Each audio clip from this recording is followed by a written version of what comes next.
Every year, companies spend billions of dollars trying to predict the future.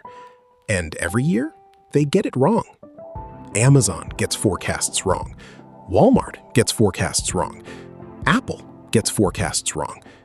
Even companies with massive data sets, advanced software, and entire forecasting teams still miss demand. That sounds strange.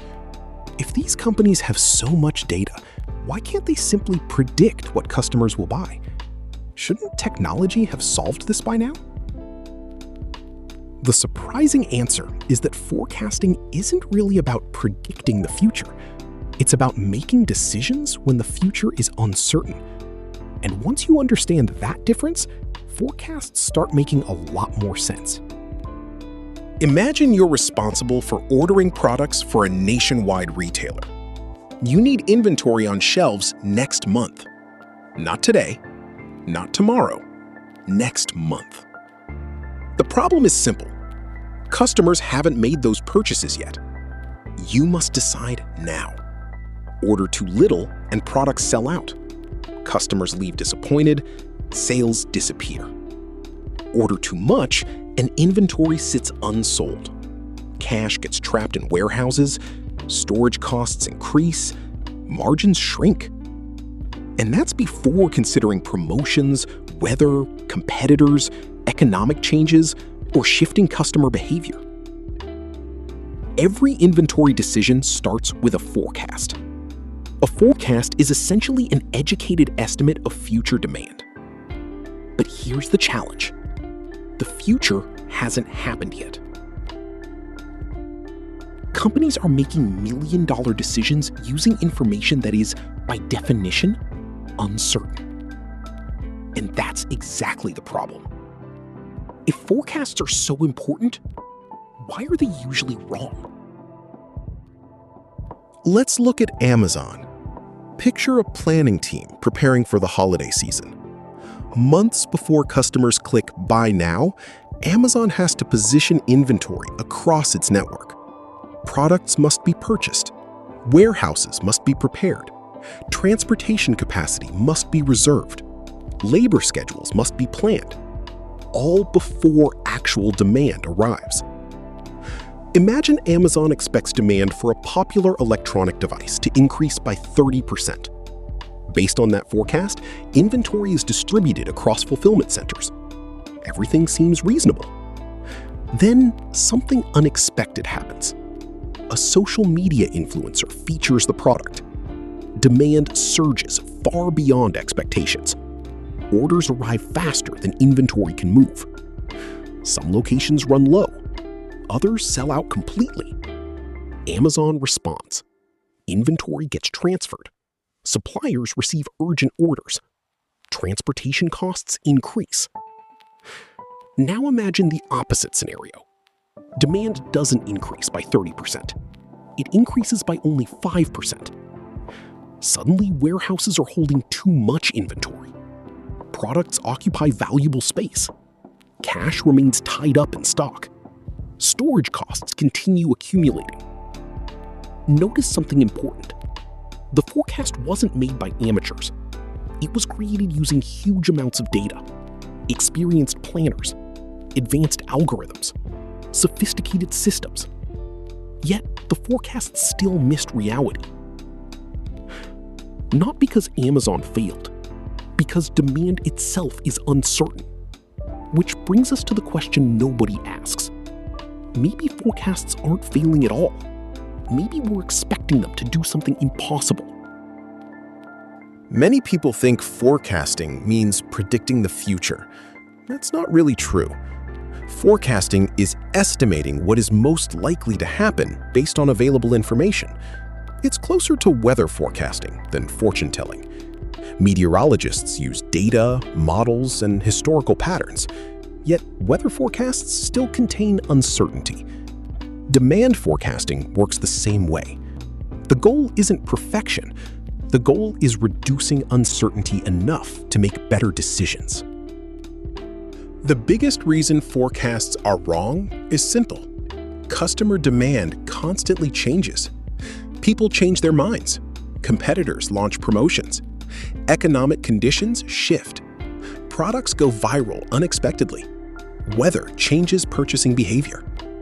A forecast can only work with information available today. It cannot perfectly predict events that haven't happened yet. This creates what planners call demand variability. Demand variability simply means customer purchases naturally move up and down over time. Even products that appear stable often contain hidden fluctuations. A product averaging 1,000 units per week may actually sell anywhere between 700 and 1,300 units. That range matters a lot. Here's a fact that surprises many people. A 100% accurate forecast is usually impossible. Even world-class organizations rarely achieve perfect accuracy. In many industries, forecast accuracy between 70% and 90% is considered strong. The exact number depends on the product and market. Why? Because forecasts don't control demand. They estimate demand. Those are very different things. Think about predicting how many people will visit a beach next month. You can use historical data, you can study trends, you can analyze weather patterns, but you still can't perfectly predict every decision people will make. Demand forecasting faces the same limitation. This is where supply chain planning becomes interesting. Forecasts don't exist to be right. Forecasts exist to support decisions. That's a major distinction. Let's say a forecast predicts demand of 1,000 units. What should a company order? Exactly 1,000? Not necessarily, because planners know forecasts contain error. This is where safety stock comes in. Safety stock is extra inventory kept as protection against uncertainty. It's essentially an insurance policy. If demand exceeds the forecast, safety stock absorbs the difference. But safety stock isn't free. More inventory means more cost. Less inventory means greater stockout risk. This creates the central trade-off. Carry too much inventory, waste money. Carry too little inventory, lose sales.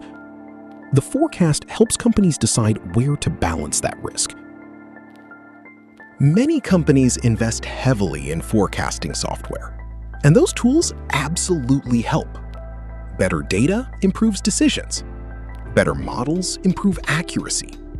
Machine learning can identify patterns humans miss. But no software eliminates uncertainty. Imagine reducing forecast error from 30% to 15%. That's valuable, but it doesn't remove risk. It only reduces it. The future remains uncertain, which means inventory decisions remain uncertain. And that's the moment many people misunderstand forecasting. The objective isn't perfect prediction. The objective is making good decisions despite imperfect information. Quick question. Have you ever been on the wrong side of a stockout? Or maybe watched inventory pile up because demand never arrived? Let me know in the comments. Chances are a forecast was involved somewhere in that story. So why should anyone care about forecast accuracy? Because forecasting influences almost every major business decision. Revenue, inventory, warehousing, transportation, staffing, customer service. Everything connects back to expected demand. Consider Walmart. A forecast doesn't just determine inventory purchases. It influences truck schedules, warehouse capacity, store replenishment, labor planning, supplier production. One forecasting mistake can ripple through an entire network. The financial impact can be enormous. Too much inventory ties up working capital.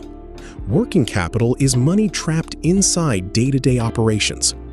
Too little inventory creates stockouts. Stockouts damage revenue and customer trust. For professionals, this matters even more. Forecasts often become performance targets. Teams may focus on improving forecast accuracy. But accuracy alone isn't the goal. Business outcomes are the goal. A forecast can be statistically accurate, yet still support poor decisions. Likewise, a forecast with some error can still produce excellent business results. The best organizations understand this distinction. They don't ask, was the forecast perfect? They ask, did the forecast help us make better decisions? That's a completely different mindset, and usually a more profitable one. Forecasts are usually wrong because the future is uncertain, and that's not a failure of forecasting, it's the reality of decision-making. The companies that perform best aren't the ones with perfect forecasts. They're the ones that understand uncertainty, plan for it, and make smarter decisions because of it. If you want to understand what companies actually do after creating a forecast, the next step is inventory planning. That's where forecasts turn into real decisions, real risks, and real money. Subscribe for more supply chain and business systems explained in plain English.